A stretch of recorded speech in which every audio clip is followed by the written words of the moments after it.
বন্ধুরা, সবাই কেমন আছো? আশা করছি ভালো আছো, আমরাও ভালো আছি। তো অনেকদিন পর আজকে ভিডিও নিয়ে চলে এলাম।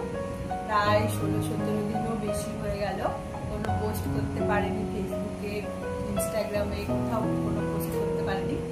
সেই জন্য মানে খুব মিস করছিলে তোমরা, আমি বুঝতে পেরেছি। আমার হয়ে গেছে মেসেজে যে সবাই মেসেজ করছে তুমি কেন পোস্ট করছো না কিছু ভিডিও ফটো, তোমার শরীর ঠিক আছে কিনা। তো আমার খুব ভালো লাগলো যে আমাকে এত মানুষ ভালোবাসে, আমার খবর রাখে, আমার ভিডিও দেখে, আমার পোস্ট দেখে। তো সেই জন্য এই ভিডিওটা করছি। আমরা সবাই ভালো আছি। একটা ছোট্ট দুর্ঘটনা হয়ে গেছিল যে আমার বাবু আমার মোবাইলটা ভেঙে দিয়েছিল। তো একবার ভেঙে দিয়েছিল, স্ক্রিনটা পুরো খারাপ হয়ে গেছে। এমনিতে মোবাইলটার বয়সও প্রায় 4-5 বছর ছিল। তো যাই হোক, তবুও চলছিল ভালোই, কিন্তু ভেঙে দিয়েছিল। আমার বর ঠিক করে এনে দিয়েছিল, তার 2-3 দিন পর আবার সে একই অবস্থা, আবার ভেঙে দিয়েছিল। তো সেটা তো আর ঠিক হবে না, মানে স্ক্রিনটা সেটা ভালো কাজও করছিল না। তো সেই কারণে আমার বর বললো ঠিক আছে তোমাকে একটা নতুন মোবাইল কিনে দিই। তো সেই জন্য নতুন মোবাইল নিয়ে দিয়েছে।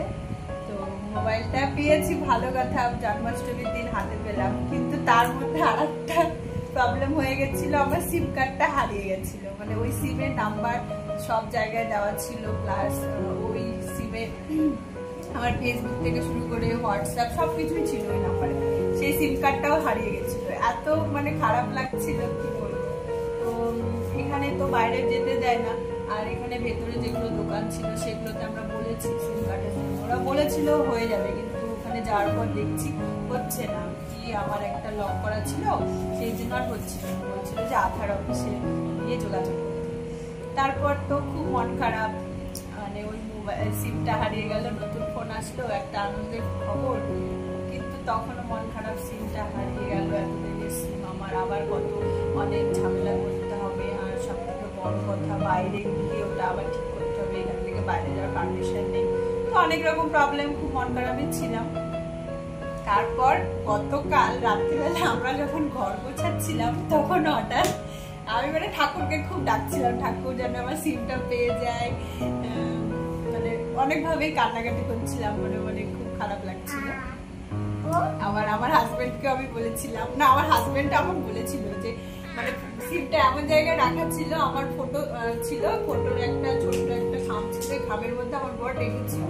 আমি বলেছিলাম আমার মোবাইলটা তো ভেঙে গেছে, সিমটা তোমার মোবাইলে রেখো। আর আমি কিছু অর্ডার করেছিলাম, অর্ডারগুলো আসলে তাহলে ব্যাক হয়ে যাবে। ও কি করেছে, সিমটা না লাগিয়ে একটা ফটোর খামের মধ্যে রেখেছিল।